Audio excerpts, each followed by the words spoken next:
Bienvenidos amigos a Valkyries Lespin, les habla de su podcast favorito, Disidentes Jurídicos. Nos encontramos nueva vez en la Conferencia Internacional de Justicia Abierta, que ha tenido sede en República Dominicana, específicamente en el Hotel Embajador, los días 27 y 28 de agosto.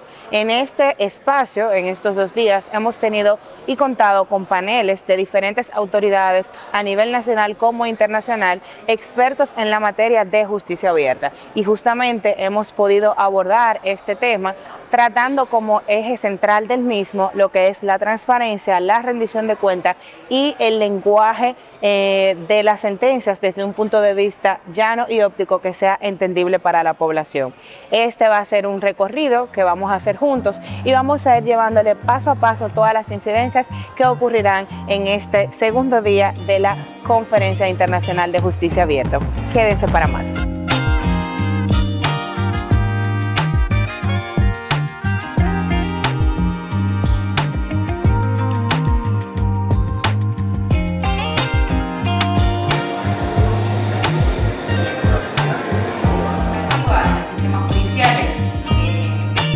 La importancia de seguir trabajando en la justicia.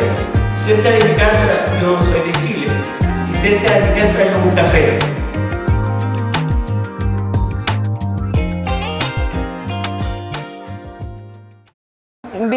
Bienvenidos amigos a este su espacio Disidentes Jurídicos.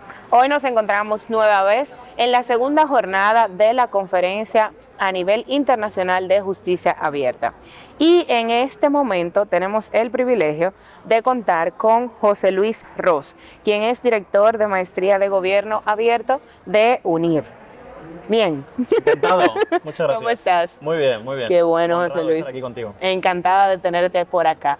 José Luis, cuéntanos un poco acerca, como eres director de la academia, ¿verdad? Vamos a empezar por ahí. Cuéntanos acerca de tu experiencia con la academia, básicamente de qué va y todo ese tipo de asuntos interesantes. Bueno, yo creo que en este momento que estamos viviendo es fundamental la formación y el reciclaje, porque estamos viendo cómo las competencias van cambiando tan rápido que todo el mundo tiene que estar todo el tiempo formándose, reciclándose y buscando nuevas competencias. Entonces me parece que la academia está llamada a jugar ese rol de ayudar a la actualización de los funcionarios, de los servidores públicos, para que sean, por supuesto, técnicamente capaces, conozcan cuáles son las nuevas tecnologías, cuál es la formación de hoy en día, también para que tengan habilidades éticas, me parece que es fundamental, que muchas veces se nos olvida, y añadiría habilidades relacionales, que el ser humano no se nos olvide que somos seres humanos en este momento de la IA, de que cada vez las administraciones públicas van a ser más artificiales, tenemos que reforzar lo humano. Eso es correcto. ¿No se te hace difícil, por ejemplo, en tu rol, yo soy docente también, en tu rol como docente a veces el interés? Es uno de los principales factores que a mí me choca. O sea, a veces tú te has encendido como que tratando de un tema que es interesante y traer a la gente para acá y como que la gente anda en su mundo. ¿Cómo te va con eso? Pues mira, date cuenta que yo soy docente, director de una maestría en la Universidad Internacional de La Rioja, que es la Universidad de Internet, es online. Es la Universidad Española, una de las más grandes en América Latina, o la más grande en América Latina, online. Entonces, claro, es muy difícil captar la atención durante todo ese tiempo de esos alumnos, porque en presencial ya es duro, ya es difícil, sí. Muchas veces están con el teléfono, con la clase, ¿no? Y ahora en online, pues, pero bueno, hay que intentar retarlos, hay que intentar remover un poquito las conciencias también, y en eso estamos. La verdad que es duro, pero lo conseguimos, lo intentamos conseguir. Eso es lo importante. ¿Qué tipo de herramientas, por ejemplo, tú utilizas para tratar de mantener la llama del interés vivo en el estudiantado? Bueno, las herramientas tecnológicas son fundamentales. Por supuesto, intentamos hacer las clases lo más visuales posibles, poner ejemplos prácticos, ejemplos reales de aplicación de lo que vamos contando. Ahora la universidad ha desarrollado toda una serie de herramientas de IA para ayudar al estudiante a aprender. Tenemos una herramienta a la cual le puedes preguntar, le puedes decir que te haga un examen, le puedes decir que te evalúe, ¿no? ¿Cómo se llama esa herramienta? Pues EVA, es una herramienta de inteligencia artificial. Okay. Y además, yo creo que una de las herramientas fundamentales es la pasión. Sí, Creer en lo que uno está contando, y cuando te lo crees y te encanta lo que estás contando, se pega al por final ahí. Se pega por ahí, consigue que se pegue un poco. Perfecto, no es, realmente es así. Pero tú hablas también de algo muy interesante, que es el uso de la inteligencia artificial. ¿Cómo les va con eso? ¿Qué novedades hay? ¿Qué podemos desentrañar, verdad, de marco a esta conferencia de justicia abierta que se relaciona tanto con el ámbito académico como con el ámbito justicia? Me parece que es fundamental en todos los ámbitos de la vida. Estamos viendo cómo la IA nos está traspasando, nos está empezando a ayudar, a transformar. Y claro, la administración pública no solamente está en un momento en el que la IA le puede ayudar, es que está obligada a usar la inteligencia artificial para hacer, por ejemplo, todos los trámites administrativos más rápidos, automatizados, incluso algo que se está desarrollando en algunos países del mundo como Estonia, que son los servicios personalizados. En Estonia, por ejemplo, cuando un niño nace, una niña nace, no tienen que ir sus padres al registro, como en España se llama juzgado de paz. Sí, el registro civil aquí. Registro civil. Ajá. Allí no, automáticamente se da el nombre en el hospital y a la carpeta ciudadana de los padres le llega toda la documentación del niño o la niña. No. Sí, le llega su documento nacional de identidad, le llega su tarjeta sanitaria, sin que la soliciten. Son lo que se llama servicios personalizados. Y eso es ahorrarle tiempo a las familias, es ahorrarle tiempo a los funcionarios y al final es Producto Interior Bruto y felicidad. Pero todo ese proceso se hace a través de inteligencia artificial. Sí, se hace con un sistema de inteligencia artificial que se llama sistema CRAT. Y te voy a contar ahí la anécdota, sí, ¿vale? sí, Te voy a contar la anécdota. El CRAT es un ser mitológico de la mitología estonia, que estaba hecho de heno y de artilugios domésticos, y cobraba vida cuando su dueño hacía un pacto con el diablo. Sí, hacía un pacto y entonces cobraba vida. Y el CRAT era como un golem, ¿no? Que hacía todo lo que el dueño quería, lo más execrable, lo más aburrido. Bueno, pues los estonios le han llamado a su estrategia de inteligencia artificial. Mira, yo no voy a fuñir con eso, cárgate tú. Está buenísimo. ¿Qué se le pide a la IA? Claro, Lo más aburrido, lo más tedioso. Lo que nos cuesta. Exacto. Está muy bueno. Y entonces ese sistema conecta todos los servicios, casi todos los servicios públicos estonios, de manera personalizada, automatizada y 24 horas al día. El CRAT no se pone malo, no lleva a sus niños al colegio, no se embaraza, no le da resaca, nada. Está bueno, entonces está bueno. está una revolución, pero yo siempre digo, no va a quitar puestos de trabajo públicos, no va a reducir el empleo público, va a mejorar, porque todos sabemos, y en los sistemas de justicia, que es lo que nos ocupa en esta conferencia, que los sistemas de justicia, todos los sistemas de justicia del mundo van lentos. Hay mucha necesidad de más recursos, de más personal, siempre. Y todos nos gustaría que la justicia, qué gusto sería, ¿no?, que presentases un juicio y al mes tuvieses, ¿no?, la resolución. Eso sería maravilloso para todos los sistemas. El ideal. El ideal. Bueno, con inteligencia artificial a lo mejor no logramos que sea un mes, pero si está el plazo en un año, logramos que sean 6 meses. Eso es una ganancia tremenda para muchas personas. Pero tú sabes que me parece interesante que tú hablas, por ejemplo, de que no va a quitar trabajo, porque uno de los primeros cucos que la gente tiene cuando le hablan de inteligencia artificial es que va a venir un momento en el que las máquinas van a desplazar a los humanos y nos vamos a quedar todos sin trabajo, no sé qué, no sé cuánto.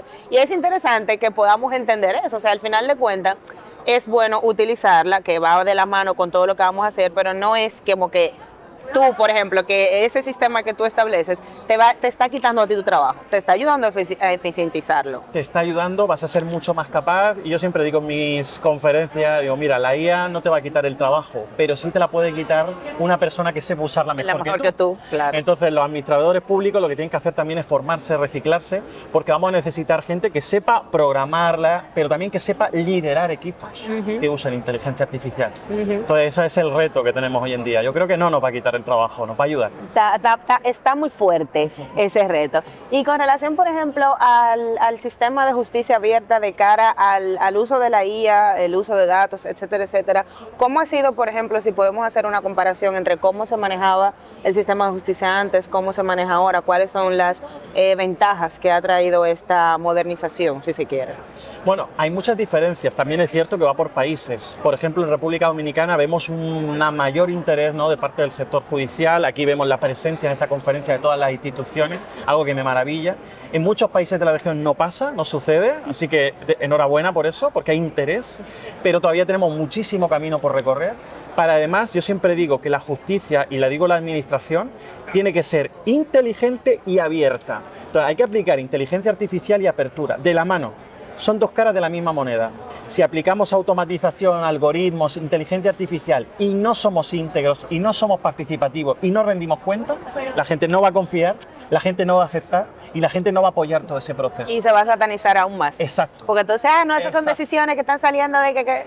Exacto. Y hay que tener cuidado también, es verdad, con los algoritmos y el control de los algoritmos y lo feo de los algoritmos, que también puede ser usado para todo lo malo. Entonces, para que no se usen mal, gobierno abierto, justicia abierta, ética. Y transparencia. Sí, transparencia. por supuesto. ¿Cómo ustedes logran, por ejemplo, el tema de la transparencia con el uso de los datos abiertos? ¿Cómo ustedes lograron o han logrado o están logrando ir de la mano con esos dos factores? Es que es fundamental y además hay que pensarlo. A día de hoy es más importante todavía, porque ¿cuál es el petróleo del siglo XXI, de esta segundo cuarto, ¿no? del siglo XXI? Son los datos. ¿Y cuál es la importancia de que el dato funcione para que se aplique IA? Que sea de calidad. Entonces, la gobernanza del dato es el reto de hoy en día. Tenemos que hacer mejores datos públicos. Los datos públicos se han hecho buenos, se han hecho mejores con datos abiertos y con transparencia. Cuando no se compartían los datos eran de muy baja calidad. Entonces, ahora necesitamos seguir en esa carrera de gobernanza del dato para que las administraciones públicas tengan buena materia prima a la que aplicar la inteligencia artificial.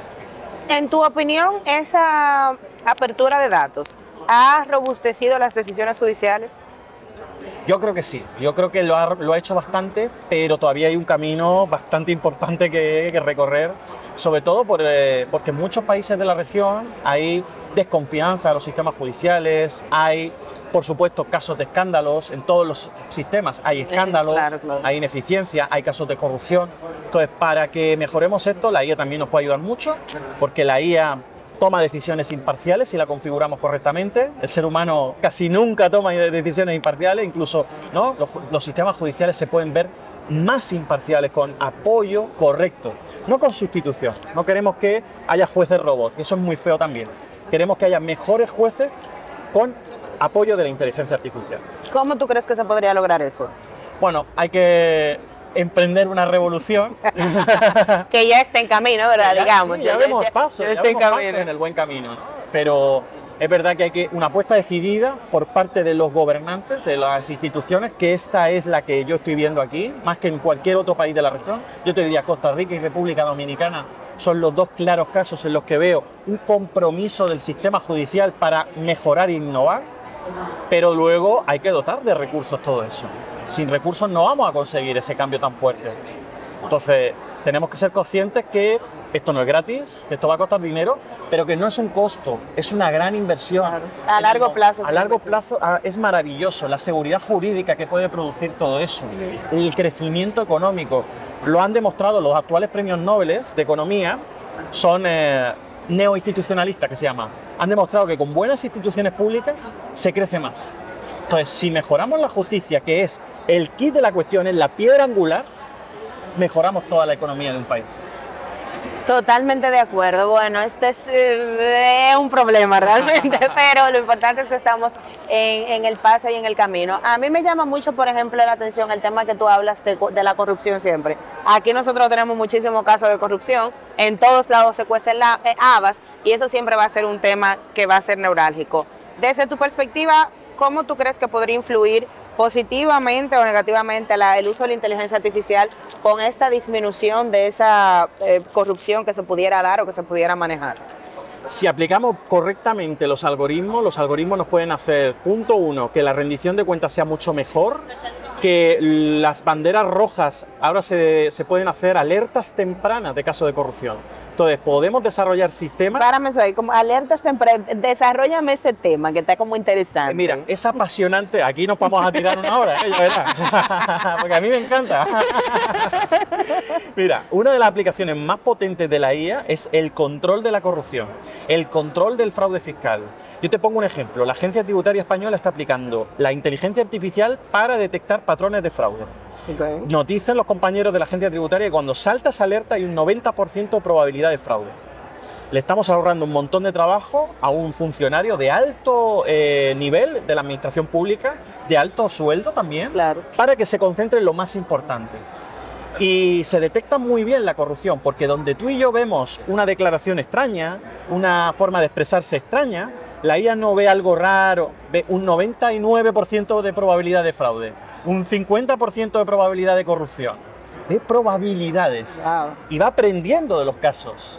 Conforme tú le das una gran base de datos públicos sobre, por ejemplo, declaraciones de bienes de funcionarios públicos, ellos evalúan y detectan. Y conforme van detectando y sancionando, el algoritmo va aprendiendo, de manera que cada vez es más perfecto, cada vez hace ese trabajo mejor. Por lo tanto, ¿podríamos acabar con la corrupción? ¿Podríamos reducirla a niveles nunca vistos? Sí, está en nuestra mano ahora mismo. Sumamente interesante. Entonces, continúa con cuando te interrumpí, estabas hablando de otro aspecto. ¿Sí? ¿Dónde estábamos? Me estabas diciendo que cómo se usan las IAs, el tema de la corrupción, y hablabas de las alertas, que era el segundo paso. Y efectivamente, las alertas tempranas surgen cuando ven estas probabilidades de fraude, de manera que podemos actuar incluso antes que se produzca la corrupción. Te voy a poner algún ejemplo más.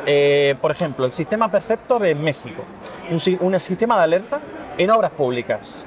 Geolocalizaba la inversión de obras públicas, de manera que una persona con su teléfono móvil iba a una obra pública, le echaba una fotografía y se subía la fotografía al sistema, de manera que el sistema tenía claro cuál era la ejecución presupuestaria. Aquí que hay ejecutado 10 millones de dólares. Sube la fotografía y la IA dice, hay un 50% de probabilidad de que no esté gastado esos 10 millones de dólares. O sea que hay muchas posibilidades, ¿no? Una locura totalmente. Y con relación, por ejemplo, al uso que son básicamente los pilares de la conferencia, el uso del lenguaje. Siempre se ha hablado de eso, de que tenemos que poner como al usuario como el centro y que el lenguaje tiene que ser muy importante. Exacto. Y que tiene que ser un lenguaje entendible. Exacto. También pudiera la IA ayudarnos a humanizar esas sentencias. Es una revolución total en el mundo de la IA generativa. La IA generativa es una tecnología disruptiva porque, a diferencia de todas estas tecnologías anteriores que hablaban un lenguaje distinto, el de ceros y unos, el de la programación informática, que no podíamos comprender, la IA usa el lenguaje natural, el lenguaje de las personas, y puede producir un resultado en lenguaje natural. Eso es una revolución. De hecho, antes había mucha tecnología de prompts, ¿no? Los prompts son el mensaje que tú le das, la instrucción. Cada vez más es menos importante configurar el prompt, porque la IA entiende cada vez mejor lo que tú le estás diciendo. No tienes que explicárselo tan bien como antes. Antes era fundamental, ahora cada vez es menos importante y cada vez nos va a comprender mejor. Te pongo un ejemplo que me ha pasado a mí, ¿no? El otro día, fue hace un par de meses, fui a Costa Rica a dar una charla precisamente al CONAMAG, a la Comisión Nacional de Mejoramiento de la Justicia de Costa Rica, sobre inteligencia artificial. Y yo estaba por la mañana tomándome un café con un amigo en Costa Rica y le preguntaba, oye, estaban limpiando el piso, y le preguntaba, ¿aquí se limpia con lejía el suelo? Y me decía mi amigo, ¿lejía? ¿Qué es lejía? No sé lo que es lejía. Entonces yo le pregunté a ChatGPT, ¿cómo se dice lejía en Costa Rica? Y me dijo cloro. ¿Se dice cloro? Aquí también. Si tú dices, creo que en América Latina en general, si decís cloro en España, nadie os va a entender. ¿Limpiar el suelo con cloro? ¿Con cloro? ¿Eso qué es? Nadie. Sin embargo, la IA nos entiende incluso en las distintas terminologías de los países. Nos permite comunicarnos mucho mejor. De manera que si tú le dices a la IA, aquí tienes una sentencia con un buen prompt y házmela traducida en lenguaje claro para un niño de 12 años al que tengo que comunicarle que tiene un caso, por ejemplo, de que sus padres se han divorciado y que la sentencia le da que se tiene que quedar con su mamá. La puede traducir al lenguaje de un niño de 12 años. Interesante. Ya por último, tú sabes que hemos hablado mucho de que cuando si tú dices, quiero comprar un aire, y de que te salen muchísimas cosas en el teléfono. Ajá. Eso, ¿cómo se relaciona? No tiene nada que ver con esto, pero yo quiero saber. Pero es importante, porque eso es privacidad. Ajá. Porque cada vez más nos están escuchando y también hay que tener cuidado con los algoritmos y con las tecnologías, porque muchas de estas empresas pues también usan toda la información que tienen para vendernos, fundamentalmente, que de eso va el mundo, ¿no? De vender cosas. Entonces es verdad que la privacidad es bien importante, y ahí me lo uno con todo lo que hemos estado hablando en la conferencia, con la inteligencia artificial, porque es fundamental que los datos privados de las personas se protejan. Exacto. Por eso es importante que se regule bien el uso también de la inteligencia artificial. Señores, un manjar, no se pueden quejar. ¿Cuándo te vas para ver si te invitamos a Disidente a hablar un podcast de 1 hora de inteligencia artificial? Me voy este sábado, No. pero online yo estoy siempre a disposición. Ah, perfecto. Bueno, pues encantado, un verdadero placer, un Un gusto. gusto. Nos vemos en otro capítulo. Gracias.